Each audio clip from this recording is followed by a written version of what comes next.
Hi, I'm Bayan I'm with SoulPancake, and I'm excited to share with you guys my thoughts on why a strong look is important to engaging your audience, and to give you some ways to create your own look.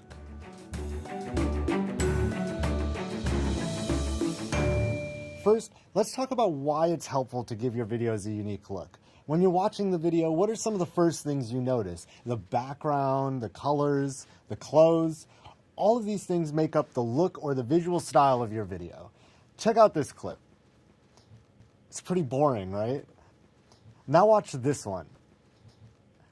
You can see the difference in the visual design of what's in the frame.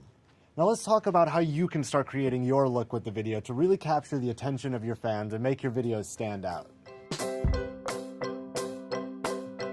Alright, so as you can see, we're in a new location, and I have a new shirt on, which I feel really good about because it gives you an idea about my personal taste, which is really important when you're establishing a look and a mood for your character and your videos in general. We have a blank slate behind me, and what you're going to see in the course of this part of the lesson is how we can arrange objects in a dynamic way so that you have a visually interesting frame.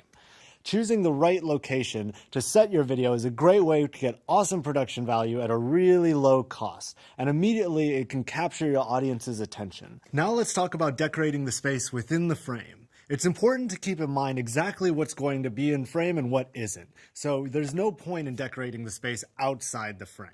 Using production design to decorate the space in this frame with the colors and props that you have pulled together is a great way to give your video depth and texture. Consider using the 3 planes in order to maximize the depth. There's the background elements, there are the midground elements, and then there are the foreground elements. And you want to arrange these things in order to draw focus where you want. So right now you can see with the red couch and the accent colors of the red in the plant, draw yourself towards me, which also has beautiful red hummingbirds on my shirt that create a sense of visual unity within the frame. And this can be a very powerful tool in order to create a sense of balance within your images, or alternatively a sense of imbalance if these colors are clashing. Choosing props or costumes that fit within your look really help your audience feel the mood that you're aiming to create. For example, this rotary phone, as we discussed, would fit really well within a 70s set or creating a vintage mood, because quite frankly, I don't even know how to use this thing anymore. So let's get rid of this. Thank you. Or this fan. Maybe from a slightly earlier era, it's totally copper and stainless steel. It doesn't have to work, but you know what? It is a very nice, shiny, vintage-looking fan that could maybe fit within a 40s or 50s set.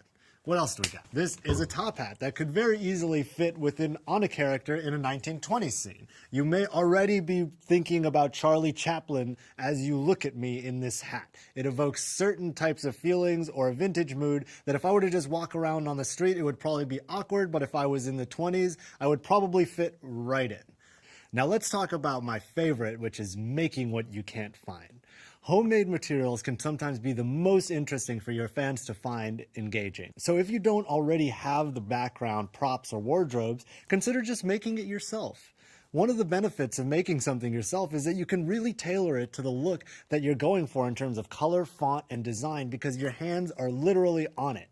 For our SoulPancake street stunts, we've always wanted to have these giant, larger-than-life props, and we couldn't find them anywhere, so we just had to make them ourselves. And in doing so, we were able to control the color palette so that we were able to really create some unique and identifiable props that spoke to our brand. The first thing that you really want to think about when deciding the look is, what kind of video am I making? Am I making a vlog? Is it a music video? Is it a sketch comedy? This will give you a palette or an overall tone to start working within. Color is one of the simplest and most powerful ways to create a strong look for your channel's videos. Small choices like painting a white background blue can really help to improve the production value and help audience to feel a certain way. When we think about the color blue, we see the ocean, we see the sky, and it's a cool color that can make us feel safe or calm. A video with a vivid color palette is often used for comedy sketches or lifestyle type shows, whereas a more muted color palette can suggest reality or documentary style shows. Personally, I really like to explore how color can grow with your story. Can we go from a more muted set into a more vivid set as our character's perspective on life changes and grows? Or how can we use color in a way to reflect our character's emotional state of mind? Because different colors can very often mean different things to different people, it's important that you start to trust your gut and develop your own visual language that your audience will become connected to. Because what you'll find is that as you continue to make decisions about what your set looks like, it's not really the things that are different that will distinguish you. It's a lot of times the choices that you make that are the same that will start to identify your channel's brand in particular and compared to all the other ones. That is the goal, is to have a very unique style that people can point to and that they can recognize even if your name isn't on it. Keeping fans engaged from one video to the next can be a challenge, but one simple thing you can do with your visual design is just to make sure that you're consistent in your choices so your fans know what to expect from you. It might not be that sexy of a topic, but it's important that during the process, you're realistic about the things that you can repeat. And by doing that, your audience starts to trust you to be able to consistently deliver emotion that they can depend on. For example, when you look at a show like Kid President, it's really meant to have a handmade feel and give Kid President's audience a feeling that a kid could have made this show. That is, it's a show for kids by kids. And you can tell because of the different elements in the background. They're made out of cardboard, and the curtains are obviously not behind windows, and all of the elements are hand drawn. And that gave the audience a very particular feeling that, hey, this could have been made by a kid, and it's for kids. Don't forget that with every decision you make, you're giving yourself an opportunity to connect with your audience. That's really helpful for people to allow them to invest emotionally into your videos. So let's brainstorm ideas for your look.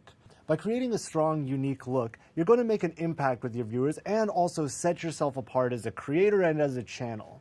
Which colors represent what you're doing and make you feel the way that you want your audience to feel when they watch your videos?